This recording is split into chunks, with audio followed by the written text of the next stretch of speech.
12. The Law of Least Effort. In his award-winning book, Guns, Germs, and Steel, anthropologist and biologist Jared Diamond points out a simple fact: different continents have different shapes. At first glance, this statement seems rather obvious and unimportant, but it turns out to have a profound impact on human behavior. The primary axis of the Americas runs from north to south. That is, the landmass of North and South America tends to be tall and thin rather than wide and fat. The same is generally true for Africa. Meanwhile, the landmass that makes up Europe, Asia, and the Middle East is the opposite.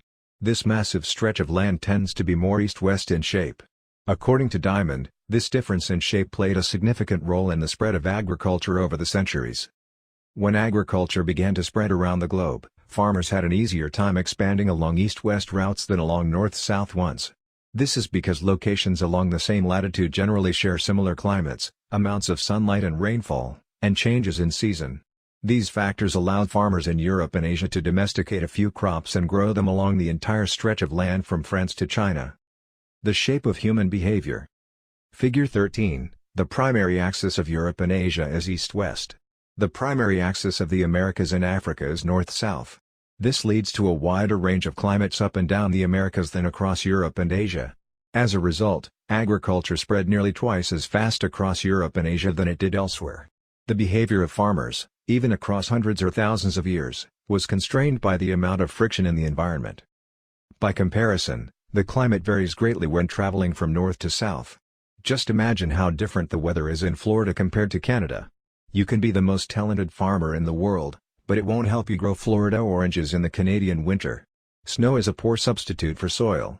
In order to spread crops along north-south routes, farmers would need to find and domesticate new plants whenever the climate changed. As a result, agriculture spread 2 to 3 times faster across Asia and Europe than it did up and down the Americas. Over the span of centuries, this small difference had a very big impact. Increased food production allowed for more rapid population growth. With more people, these cultures were able to build stronger armies and were better equipped to develop new technologies. The changes started out small, a crop that spread slightly farther, a population that grew slightly faster, but compounded into substantial differences over time. The spread of agriculture provides an example of the third law of behavior change on a global scale. Conventional wisdom holds that motivation is the key to habit change. Maybe if you really wanted it, you'd actually do it. But the truth is, our real motivation is to be lazy and to do what is convenient. And despite what the latest productivity bestseller will tell you, this is a smart strategy, not a dumb one. Energy is precious, and the brain is wired to conserve it whenever possible. It is human nature to follow the law of least effort, which states that when deciding between two similar options, people will naturally gravitate toward the option that requires the least amount of work. For example, expanding your farm to the east where you can grow the same crops rather than heading north where the climate is different. Out of all the possible actions we could take, the one that is realized is the one that delivers the most value for the least effort. We are motivated to do what is easy. Every action requires a certain amount of energy. The more energy required, the less likely it is to occur. If your goal is to do 100 push-ups per day, that's a lot of energy. In the beginning, when you're motivated and excited, you can muster the strength to get started. But after a few days, such a massive effort feels exhausting. Meanwhile, sticking to the habit of doing 1 push-up per day requires almost no energy to get started. And the less energy a habit requires, the more likely it is to occur. Look at any behavior that fills up much of your life and you'll see that it can be performed with very low levels of motivation. Habits like scrolling on our phones, checking email, and watching television steal so much of our time because they can be performed almost without effort. They are remarkably convenient. In a sense, every habit is just an obstacle to getting what you really want. Dieting is an obstacle to getting fit. Meditation is an obstacle to feeling calm. Journaling is an obstacle to thinking clearly. You don't actually want the habit itself. What you really want is the outcome the habit delivers. The greater the obstacle, that is, the more difficult the habit, the more friction there is between you and your desired end state. This is why it is crucial to make your habits so easy that you'll do them even when you don't feel like it. If you can make your good habits more convenient, you'll be more likely to follow through on them. But what about all the moments when we seem to do the opposite? If we're all so lazy, then how do you explain people accomplishing hard things like raising a child or starting a business or climbing Mount Everest? Certainly, you are capable of doing very hard things. The problem is that some days you feel like doing the hard work and some days you feel like giving in. On the tough days, it's crucial to have as many things working in your favor as possible so that you can overcome the challenges life naturally throws your way. The less friction you face, the easier it is for your stronger self to emerge. The idea behind Make It Easy is not to only do easy things. The idea is to make it as easy as possible in the moment to do things that pay off in the long run. How to achieve more with less effort. Imagine you are holding a garden hose that is bent in the middle. Some water can flow through, but not very much. If you want to increase the rate at which water passes through the hose, you have two options. The first option is to crank up the valve and force more water out. The second option is to simply remove the bend in the hose and let water flow through naturally. Trying to pump up your motivation to stick with a hard habit is like trying to force water through a bent hose. You can do it, but it requires a lot of effort and increases the tension in your life. Meanwhile, making your habits simple and easy is like removing the bend in the hose. Rather than trying to overcome the friction in your life, you reduce it. One of the most effective ways to reduce the friction associated with your habits is to practice environment design. In Chapter 6, we discussed environment design as a method for making cues more obvious, but you can also optimize your environment to make actions easier. For example, when deciding where to practice a new habit, it is best to choose a place that is already along the path of your daily routine. Habits are easier to build when they fit into the flow of your life. You are more likely to go to the gym if it is on your way to work because stopping doesn't add much friction to your lifestyle. By comparison, if the gym is off the path of your normal commute, even by just a few blocks, now you're going out of your way to get there. Perhaps even more effective is reducing the friction within your home or office. Too often, we try to start habits in high-friction environments. We try to follow a strict diet while we are out to dinner with friends. We try to write a book in a chaotic household. We try to concentrate while using a smartphone filled with distractions. It doesn't have to be this way. We can remove the points of friction that hold us back. This is precisely what electronics manufacturers in Japan began to do in the 1970s.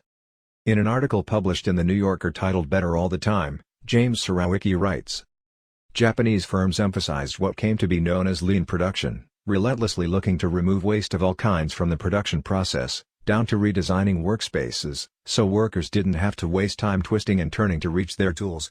The result was that Japanese factories were more efficient and Japanese products were more reliable than American ones. In 1974, service calls for American-made color televisions were 5 times as common as for Japanese televisions. By 1979, it took American workers 3 times as long to assemble their sets. I like to refer to this strategy as addition by subtraction. The Japanese companies looked for every point of friction in the manufacturing process and eliminated it. As they subtracted wasted effort, they added customers and revenue. Similarly, when we remove the points of friction that sap our time and energy, we can achieve more with less effort. This is one reason tidying up can feel so good. We are simultaneously moving forward and lightening the cognitive load our environment places on us. If you look at the most habit-forming products, you'll notice that one of the things these goods and services do best is remove little bits of friction from your life. Meal delivery services reduce the friction of shopping for groceries. Dating apps reduce the friction of making social introductions. Ride-sharing services reduce the friction of getting across town. Text messaging reduces the friction of sending a letter in the mail.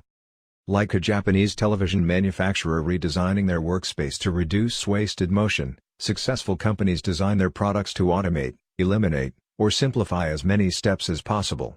They reduce the number of fields on each form. They pare down the number of clicks required to create an account. They deliver their products with easy-to-understand directions or ask their customers to make fewer choices.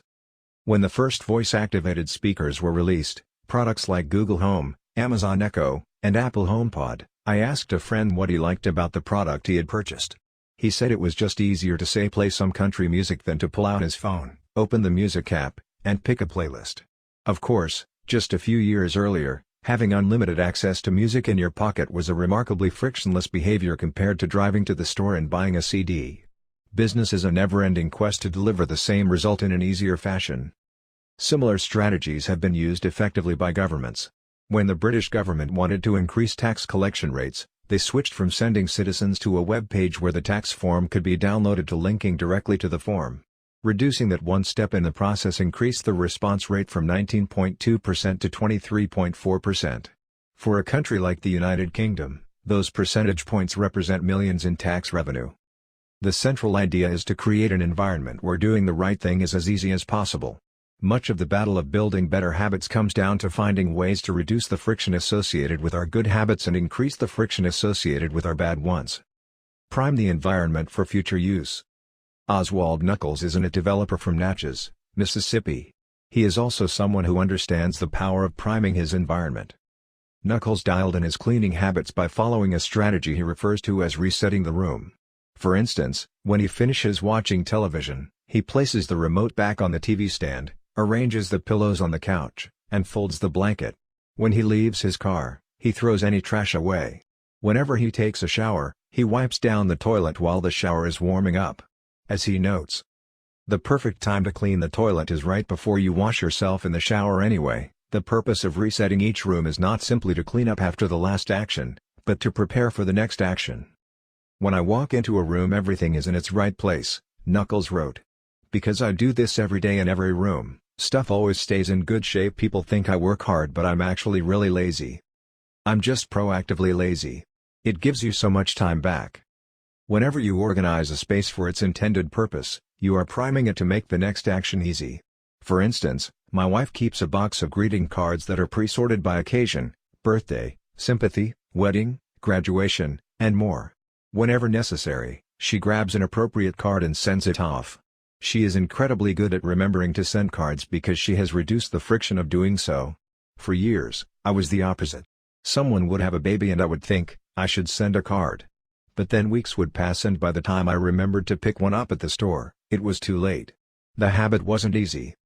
There are many ways to prime your environment so it's ready for immediate use. If you want to cook a healthy breakfast, place the skillet on the stove, set the cooking spray on the counter, and lay out any plates and utensils you'll need the night before. When you wake up, making breakfast will be easy. Want to draw more?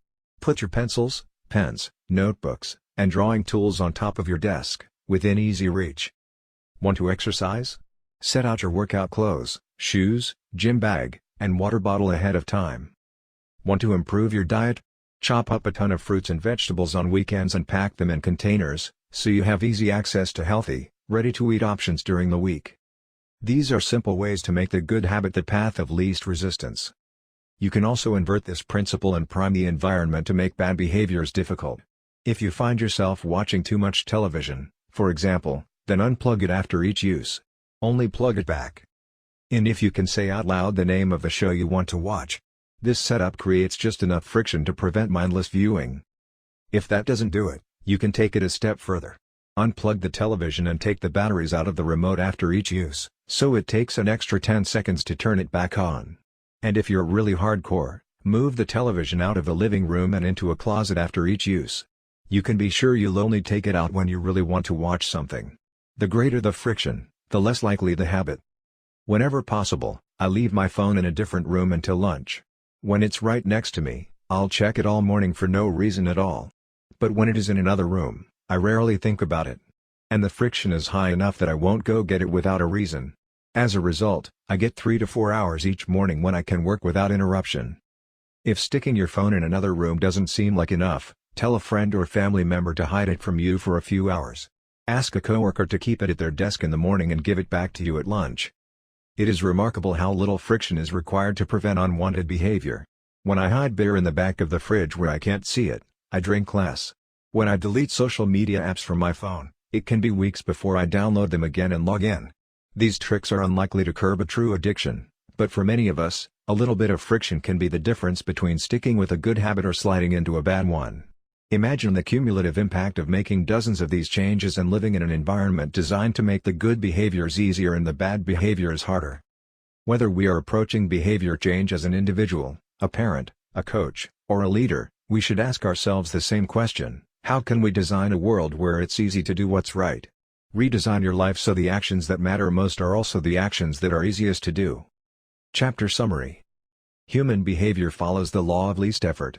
We will naturally gravitate toward the option that requires the least amount of work. Create an environment where doing the right thing is as easy as possible. Reduce the friction associated with good behaviors. When friction is low, habits are easy. Increase the friction associated with bad behaviors. When friction is high, habits are difficult. Prime your environment to make future actions easier.